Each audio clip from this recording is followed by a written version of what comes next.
সকল পশ্চিমবঙ্গ রাজ্য সরকারি কর্মচারীরা পাবেন 25% বকেয়া দিয়ে, সাথে 141 মাসের এরিয়ার। পশ্চিমবঙ্গ রাজ্য সরকারি কর্মচারীদের বকেয়া মহার্ঘ ভাতা নিয়ে এই মুহূর্তের সবথেকে বড় খবর। এই ভিডিওতে পশ্চিমবঙ্গ রাজ্য সরকারি কর্মচারীদের জন্য বকেয়া দিয়ে নিয়ে যে দুটি খবর প্রকাশিত হয়েছে সেটি শেয়ার করতে চলেছি। অবশ্যই ভিডিওটি শেষ পর্যন্ত দেখার চেষ্টা করবেন এবং ভিডিওটি ভালো লাগলে অবশ্যই ভিডিওটিতে লাইক করবেন, ভিডিওর নিচে একটি কমেন্ট করে দেবেন এবং চ্যানেলে নতুন হয়ে থাকলে অবশ্যই চ্যানেলটিকে সাবস্ক্রাইব করে পাশে নোটিফিকেশন বেলটি প্রেস করে রাখবেন পরবর্তী ডিএ সংক্রান্ত গুরুত্বপূর্ণ খবরের আপডেট সবার আগে পেতে। সরকারি কর্মচারীদের জন্য বড় খবর, 141 মাসের বকেয়া দিয়ে এরিয়ার পাচ্ছেন রাজ্য সরকারি কর্মচারীরা। কে কত টাকা পাচ্ছেন বিস্তারিত জেনে নিন, সাথে জেনে নিন কোন কোন সরকারি কর্মচারীরা এই বকেয়া 25% মহার্ঘ ভাতা পাচ্ছেন। পশ্চিমবঙ্গ সরকারি কর্মচারী এবং পেনশনভোগীদের জন্য একটি অত্যন্ত গুরুত্বপূর্ণ খবর সামনে এসেছে। দীর্ঘ প্রতীক্ষিত মহার্ঘ ভাতা বকেয়া নিয়ে আশার আলো দেখা যাচ্ছে। সম্প্রতি প্রকাশিত তথ্য অনুযায়ী রাজ্য সরকার শীঘ্রই এই বকেয়া মিটিয়ে দিতে চলেছে। আসুন এই বিষয়ে বিস্তারিত জেনে নেওয়া যাক। প্রাপ্ত তথ্য অনুসারে পশ্চিমবঙ্গ সরকারের প্রায় 10 লক্ষ কর্মরত সরকারি কর্মচারী এই বকেয়া দিয়ে পাবেন। এর মধ্যে রয়েছেন শিক্ষক, পঞ্চায়েত, পুরসভা, পুর নিগম এবং অন্যান্য সরকার পোষিত ও স্বশাসিত সংস্থার কর্মীরা। এছাড়া পেনশনভোগী এবং ফ্যামিলি পেনশনভোগীরাও এই সুবিধার আওতায় আসবেন। সব মিলিয়ে প্রায় 10 লক্ষ মানুষ উপকৃত হবেন বলে আশা করা হচ্ছে। একটি গুরুত্বপূর্ণ বিষয় হলো যে সমস্ত সরকারি কর্মচারী বা পেনশনভোগী 1 এপ্রিল 2008 থেকে 31 ডিসেম্বর 2019 পর্যন্ত সময়ের মধ্যে কর্মরত ছিলেন বা পেনশন পেয়েছেন, তারা সহ সমস্ত সরকারি কর্মচারীরা এই বকেয়া দিয়ে পাওয়ার যোগ্য বলে বিবেচিত হবেন। তবে রোপা 2009 এর আওতায় না থাকা কর্মীরা এই বকেয়া মহার্ঘ ভাতার যোগ্য হবে না।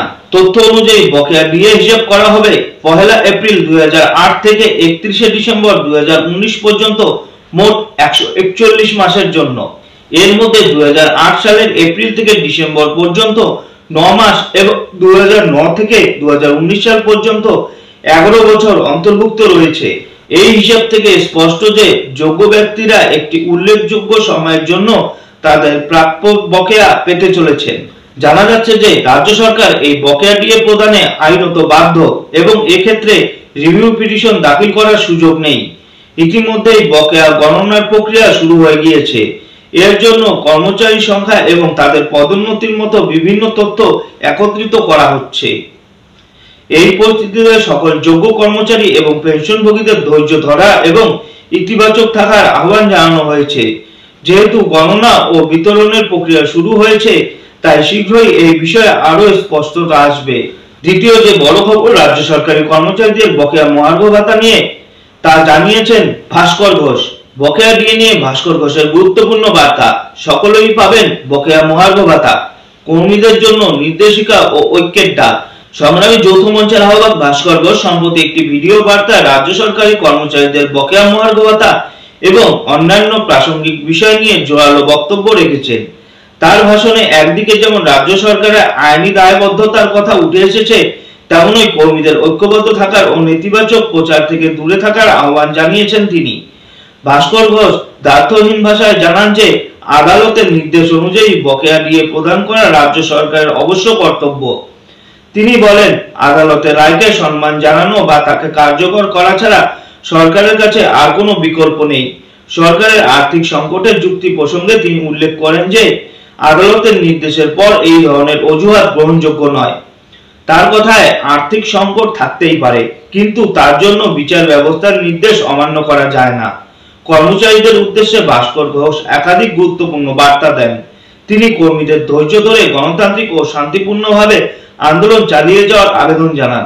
তিনি সতর্ক করে বলেন যে কিছু কর্মচারী বিভেদের চেষ্টা করছেন এবং এই ধরনের বিভেদমূলক প্রচেষ্টা থেকে সকলকে দূরে থাকতে হবে। তার পরামর্শ, মনের মধ্যে কোনো নেতিবাচক ভাবনা ভাববেন না। যারা সক্রিয়ভাবে এই লড়াইয়ে সামিল তাদের পাশে থাকার জন্য তিনি আবেদন জানান, কারণ সম্মিলিত প্রয়াস ছাড়া এই অধিকার অর্জন কঠিন।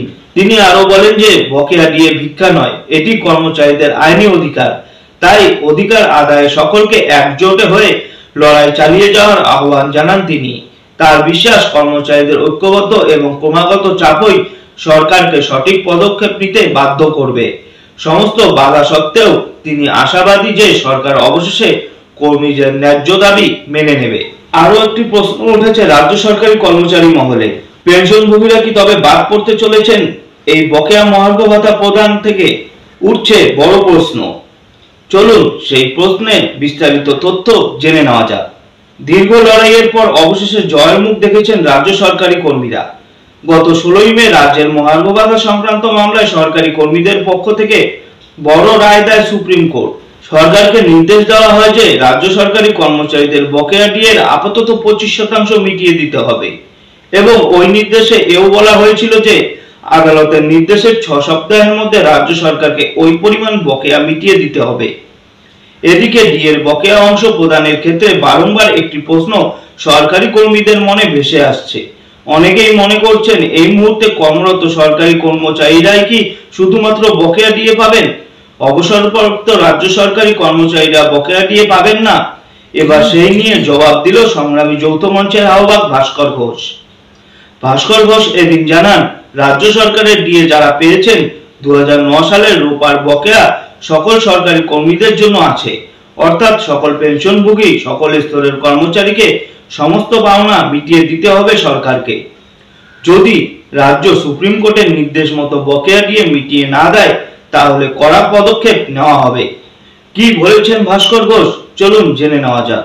ভাস্কর ঘোষ সমস্ত রাজ্য সরকারি কর্মচারী এবং পেনশনভোগীদের উদ্দেশ্যে জানান, সুপ্রিম কোর্ট যে 25% বকেয়া দিয়ে মিটিয়ে দেওয়ার কথা রাজ্য সরকারকে জানিয়েছে সেটা প্রশাসনের থেকে ছিনিয়ে নিতেই হবে এবং তিনি আশা রাখছেন যে আগস্টে যখন ডিএ মামলার শুনানি হবে তখন বাকি 75% বকেয়া মহার্ঘ ভাতাও ঘোষণা করা হবে। এছাড়াও এই মহার্ঘ ভাতাও রাজ্য সরকারি কর্মচারীদের মৌলিক অধিকার কিনা তা নিয়ে সুপ্রিম কোর্টে এক স্পষ্ট আলোচনাও করা হবে বলে তিনি জানিয়েছেন। এমত অবস্থায় সম্প্রতি রাজ্যের অর্থ দপ্তর ইতিমধ্যেই জানতে চেয়েছে রাজ্যের সমস্ত দপ্তরে কতজন মহার্ঘ ভাতা প্রাপক রয়েছেন, অর্থাৎ সব দপ্তরকে পৃথকভাবে ডিএ প্রাপকদের সংখ্যা জানাতে বলা হয়েছে। সেক্ষেত্রে বর্তমানে কর্মরত কতজন ডিএ পাওয়ার যোগ্য, কতজন অবসরপ্রাপ্ত কর্মী ওই ডিএ পাওয়ার আওতাভুক্ত তাও সমস্ত সরকারি দপ্তরকে জানাতে হবে বলে ঘোষণা করা হয়েছে।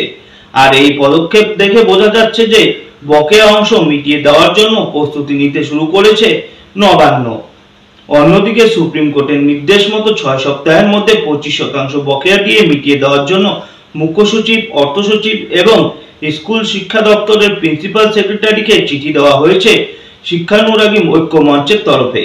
এই চিঠির মাধ্যমে সংগঠনের সাধারণ সম্পাদক কিঙ্কর অধিকারী জানিয়েছেন দ্রুত যেন বকেয়া ডিএর 25% মিটিয়ে দেওয়া হয়। তো রাজ্য সরকারি কর্মচারীদের বকেয়া মহার্ঘ ভাতা নিয়ে এই মুহূর্তে 3টি খবর এই ভিডিওতে শেয়ার করলাম। ভিডিওতে শেয়ার করা 3টি খবরই অত্যন্ত গুরুত্বপূর্ণ রাজ্য সরকারি কর্মচারীদের জন্য। তো অবশ্যই ভিডিওটি বেশি বেশি করে শেয়ার করে দেবেন এবং চ্যানেল নতুন হয়ে থাকলে অবশ্যই চ্যানেলটিকে সাবস্ক্রাইব করে পাশে নোটিফিকেশন বেলটি প্রেস করে রাখবেন। পরবর্তী ডিএ সংক্রান্ত গুরুত্বপূর্ণ খবরের আপডেট সবার আগে পেতে এখনকার মতো খবর এই পর্যন্তই। ধন্যবাদ।